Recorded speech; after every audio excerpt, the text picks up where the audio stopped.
नमस्कार विद्यार्थियों, next class में जो हमारे पास यहाँ पर हिंदी शिक्षण की जो पाठ योजना है उससे रिलेटेड बात हो रही थी,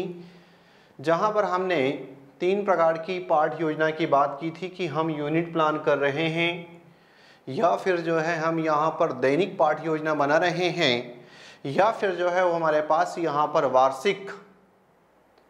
प्लान बना रहे हैं। हम कौन सा प्लान बना रहे हैं, तो हमने ये 3 प्रकार के प्लान की जो बात की थी, जिसमें आज सबसे पहले हमको यहाँ पर स्टार्ट करना है और वो नाम हमारे पास यहाँ पर क्या है, तो वो नाम हमारे पास यहाँ पर यूनिट प्लान। इस यूनिट प्लान के अंतर्गत हमारे पास मेन जो कॉन्सेप्ट आएगा, नाम से है ऐसे तो स्पष्ट है, यूनिट प्लान वाला जो टाइटल है वैसे तो आपके पास यहाँ पर नाम से ही स्पष्ट है और आप इस कॉन्टेक्स्ट में जो है बढ़िया तरीके से इसको जानते और समझते हैं। यूनिट मतलब हमारे पास जो भी पाठ्यचर्या है, जो भी हमारे पास यहाँ पर टेक्स्ट बुक है, वो पूरी टेक्स्ट बुक जो है वो आपके पास यहाँ पर यूनिटों में बटी हुई रहती है और उस यूनिट का एक प्लान हमको देखना होता है कि इस यूनिट को पढ़ाने के लिए हमको कितना समय लगेगा, कौन कौन सी शिक्षण सामग्री लगेगी, कौन कौन से वेट्स लगेंगे, आदि प्रकार की जो है हम बातों कहीं ना कहीं एनालिसिस करने का प्रयास हम इसमें करते हैं। जब हमारे पास यहाँ पर इकाई पाठ योजना आती है तो उसमें उन्होंने कहा कि शिक्षा में इकाई के रूप में पाठ्य सामग्री को क्रमबद्ध ढंग से, जब अगर हम यहाँ पर पढ़ाने की योजना का एक नया प्रयोग है और यह योजना गेस्टाल्ट पर आधारित है। अब हमारे पास यहाँ पर टाइटल जो आता है काम का, वो शब्द है यहाँ पर गेस्टाल्ट। इस शब्द को जो है हमने आगे वाले लेक्चर में भी यहाँ पर डिस्कस किया था कि गेस्टाल्ट शब्द का मतलब आपके पास यहाँ पर क्या था, तो होल से, टोटलिटी से, पूर्णता से, समग्रता से, इस बात से जो है इसका कहीं ना कहीं हमारे पास यहाँ पर मतलब था। अब हम यहाँ पर जब अगर इसकी अगर बात करते हैं तो उन्होंने कहा कि टोटलिटी का मतलब क्या, तो सीधी सी बात है कि अगर ये बॉडी है तो इस बॉडी के कॉन्टेक्स्ट में जब भी अगर कोई देखना चाहता है तो समग्र रूप में उसको देखना चाहता है। फिर उसके पार्ट्स पर जाता है कि उसके ईयर वाला कॉन्सेप्ट क्या है, उसका आईज वाला कॉन्सेप्ट क्या है, उसके हेयर वाला कॉन्सेप्ट क्या है, उसके हैंड वाला कॉन्सेप्ट क्या है, उसके लेग वाला कॉन्सेप्ट क्या है। तो इसलिए अपने को एक प्रश्न जो पकड़ना है, वो प्रश्न अपने पास यहाँ पर ये पकड़ना है कि इकाई पाठ योजना या यूनिट प्लान जो होते हैं वो यहाँ पर कौन से मनोवैज्ञानिक सिद्धांत को फॉलो अप करते हुए दिखाई देते हैं। तो वो गेस्टाल्ट बात को, जिसका मतलब होता है समग्र, टोटल, पार्ट नहीं, समग्र की बात कहीं ना कहीं हम यहाँ पर करते हुए दिखाई देते हैं। आगे उन्होंने वही कहा कि इसके अनुसार किसी वस्तु को उसके संपूर्ण रूप में प्रस्तुत करते हैं। ये आपके पास जो है यहाँ पर शब्द आ गया संपूर्ण रूप, संपूर्ण, टोटल, समग्र आकृति, इस प्रकार के अगर आपके पास यहाँ पर 2, 4, 5 शब्द आ जाते हैं तो उसमें आपको जो है इसको यहाँ पर ध्यान रखना है, ध्यान देने की जरूरत है इसमें। फिर आगे उन्होंने कहा कि दूसरा है कि एक वस्तु दूसरी वस्तु का आधार होती है, इसके अनुसार पूर्ण वस्तु पर। अब देखो ये जो है वापस आपके पास यहाँ पर बात आ गई। उसने कहा कि एक वस्तु दूसरी वस्तु का आधार होती है, मतलब जब हम अपने यूनिट को, इकाई को जब आगे की तरफ बढ़ाते हैं तो जो एक बेस होता है वो दूसरे के लिए कहीं ना कहीं यहाँ पर आधार का काम करता है। ध्यान दिए जाने के पश्चात उस वस्तु के विभिन्न भागों पर ध्यान दिया जाता है। तो पहले हम क्या करते हैं कि उसके समग्र पर ध्यान देते हैं। तो जैसे ही हमारे पास यहाँ पर ये होल वाला कॉन्सेप्ट पूरा हो जाता है तो फिर उसके पश्चात हम जो है यहाँ पर धीरे से जो है आगे की तरफ पार्ट में बढ़ते हैं। ध्यान दिया जाता है जैसे जब कोई व्यक्ति हमारे सामने आता है तो उसका चित्र अंकित होता है। सबसे पहले उसका चित्र अंकित हुआ, बाद में उसके शरीर के विभिन्न अंग। अब यहाँ पर उसका चित्र अंकित होना मतलब टोटलिटी की बात, समग्रता की बात आती हुई दिखाई दी है। और बाद में उसने यहाँ पर क्या कहा कि बाद में विभिन्न अंगों पर जो है वो यहाँ पर कहीं ना कहीं ध्यान जाता हुआ दिखाई देता है। तो ये हमारे पास यहाँ पर कुल मिलाकर के इकाई या पाठ योजना के अंतर्गत जिस बात पर आपका ध्यान आकर्षित करवाना चाह रहा है वो आपके पास यहाँ पर क्या है, तो वो हमारे पास यहाँ पर टोटलिटी वाली बात आती हुई दिखाई देती है। फिर यहाँ पर उन्होंने कहा कि अतः अध्यापक को शिक्षण प्रक्रिया में प्रत्येक प्रकरण क्रमबद्ध योजना में प्रस्तुत करते हुए दैनिक पाठ योजनाओं में इकाई योजना का प्रयोग कर अपने शिक्षण कार्य को स्वाभाविक एवं प्रभावशाली बनाना चाहिए।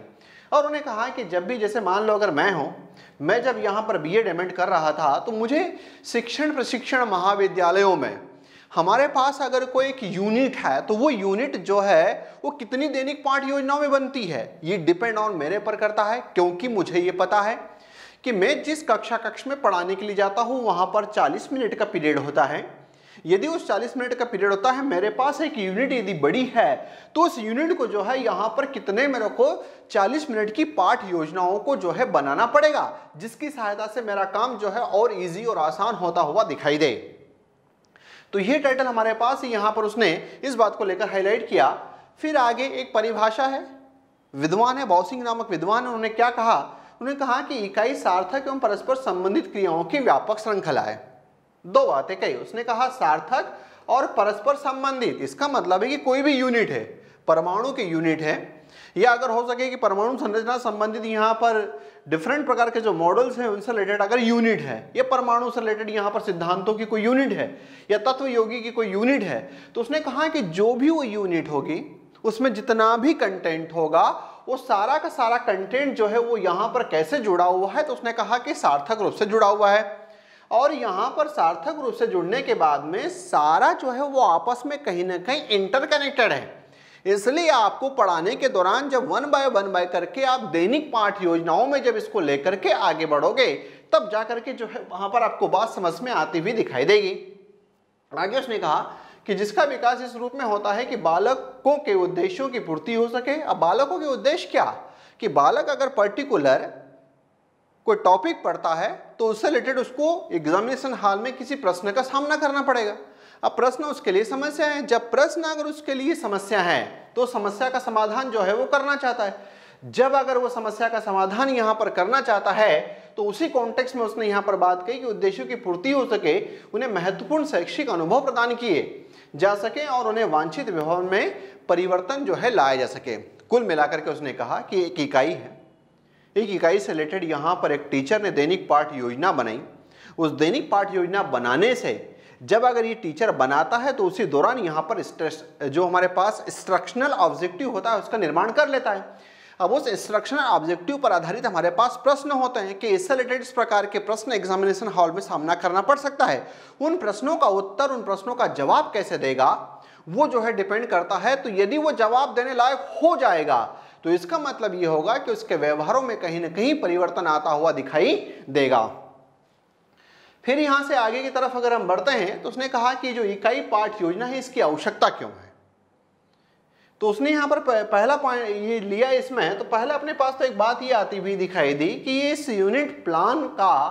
कहीं ना कहीं इसको लाने वाला, इसको हाईलाइट करने वाला विद्वान कौन है।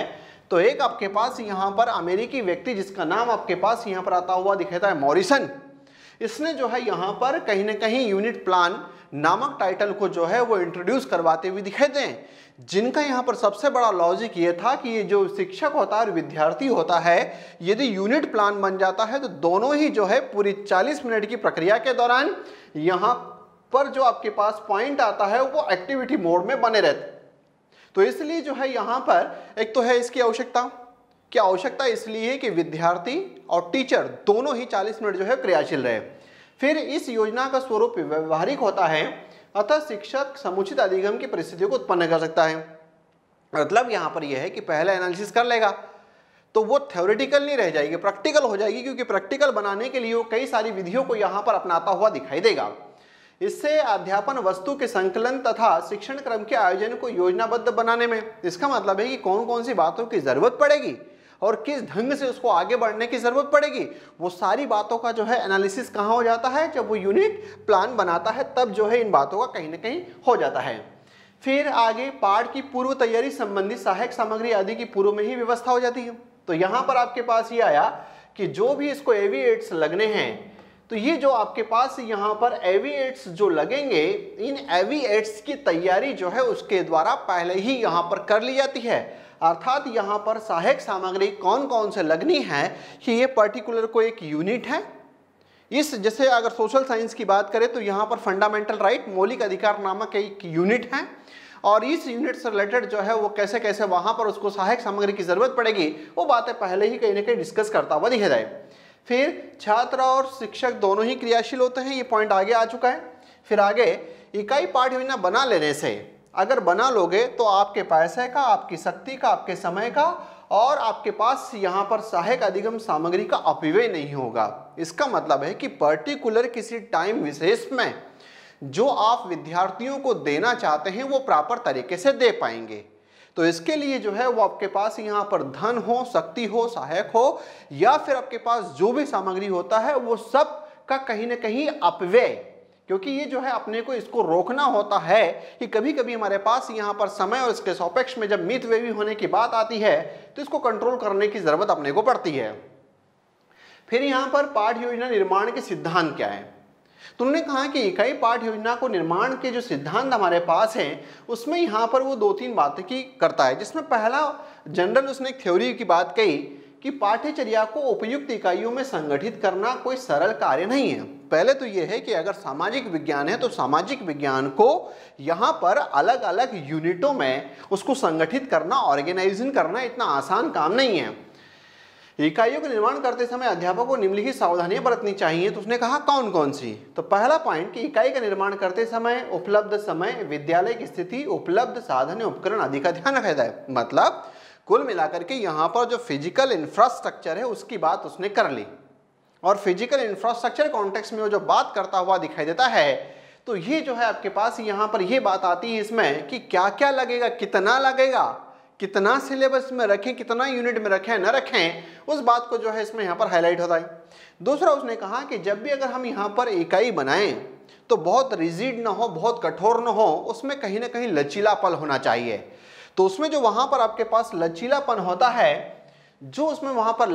होता है, तो उससे क्या होता है कि टीचर समय के सापेक्ष में अगर उसको लगता है कि मुझे थोड़ा बहुत यहाँ पर मॉडिफाई करना हो तो वो जो है उसको प्रॉपर तरीके से वहाँ पर कर सकता है। फिर यहाँ से आगे उन्होंने कहा कि इकाई ऐसी होनी चाहिए कि छात्र विद्यालय की आवश्यकताओं की पूर्ति करती हो। मतलब यहाँ पर विद्यालय की आवश्यकता की पूर्ति का मतलब क्या, तो विद्यालय के कॉन्टेक्स्ट में जब शिक्षक काम करता है तो उसके कुछ अपने उद्देश्य होते हैं, तो उन्होंने कहा कि उन उद्देश्यों की पूर्ति कहीं ना कहीं होती हुई दिखाई दे। फिर यहाँ पर छात्र क्या, तो छात्र कुछ उद्देश्य प्राप्त करना चाहता है, तो छात्र जिन उद्देश्यों को प्राप्त करना चाहता है उसकी पूर्ति भी जो है कहीं ना कहीं होनी चाहिए। फिर आगे इकाई का निर्माण करते समय बच्चों की रुचि, रुझान, आवश्यकताओं का ध्यान रखना चाहिए कि जब भी अगर यहाँ पर इकाइयों का निर्माण करें तो उसमें निर्माण के दौरान जो है यहाँ पर बच्चों की क्या रुचियां हैं,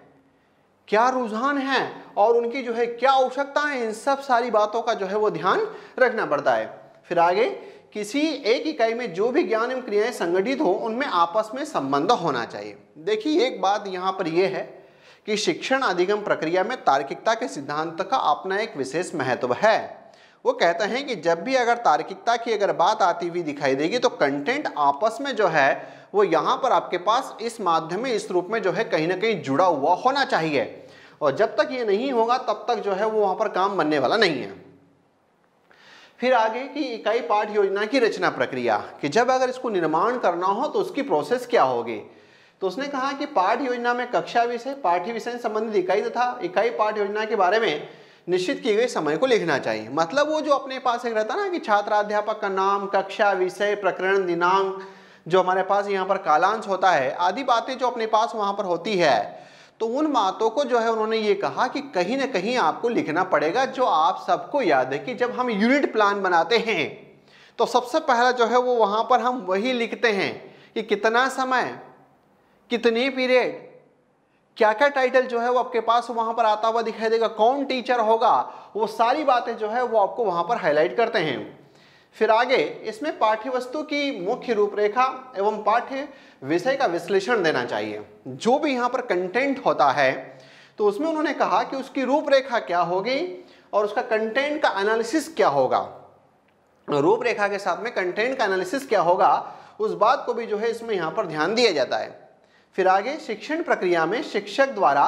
प्रस्तुत परिस्थितियां बालकों द्वारा स्व कर्तव्य का स्पष्टीकरण होना चाहिए। उन्होंने ये कहा कि शिक्षक इस पाठ योजना के दौरान क्या क्या करेगा, ये सारी डिफाइन बातें वहां पर होगी। कौन से असाइनमेंट देगा, क्या जो है कब उनके, अगर उसके द्वारा असाइनमेंट कोई दिया गया तो उनको चेकअप करेगा, विद्यार्थियों के अपने खुद के स्व कर्तव्य जो है वो क्या होंगे, आदि बातें जो है वो कहीं ना कहीं इसमें यहाँ पर आती हुई दिखाई देती है। फिर यहाँ पर कि इकाई पाठ पर जांच पत्र का भी निर्माण किया जाए जिसके आधार पर संबंधित इकाई का मूल्यांकन। जांच पत्र मतलब वही आपके पास यहाँ पर टेस्ट पेपर। तो ये तो नेचुरल बात है कि जब भी अगर टीचर ने पढ़ाया और पढ़ाने के बाद में अगर उसने उसका मूल्यांकन नहीं करा कि मेरे विद्यार्थियों ने कितना सीखा है कितना नहीं सीखा, तो ऐसे जो है टीचर्स का पढ़ाने का कोई मतलब यहाँ पर नहीं रह जाता। फिर इस पाठ योजना में प्राप्त उद्देश्य ज्ञान, कौशल, अभिव्यक्ति, रुचि आदि देने चाहिए तथा इन उद्देश्यों के आधार बालकों में अपेक्षित परिवर्तनों का भी उद्देश्य के साथ समावेश होना चाहिए कि हमने यहाँ पर कौन से उद्देश्य लिए थे, कितने उद्देश्यों को हमने प्राप्त किया आदि बातों का जो है उसमें, और किस लेवल के उद्देश्यों को, किस कौशल वाले लेवल के उद्देश्यों को जो है हमने प्राप्त किया, ये सब बातें जो है उसमें कहीं ना कहीं आती हुई दिखाई देती है। फिर इस पाठ योजना में उपलब्ध वस्तु संकलन, पाठ्य पुस्तकें, अन्य सहायक पुस्तकें, शिक्षण सामग्री जो इकाई पाठ योजना की पूर्ति में सहायक हो उनका भी सबका उल्लेख हो। कुल मिलाकर के ये बात है कि यूनिट प्लान एक प्रकार के आपके पास यहाँ पर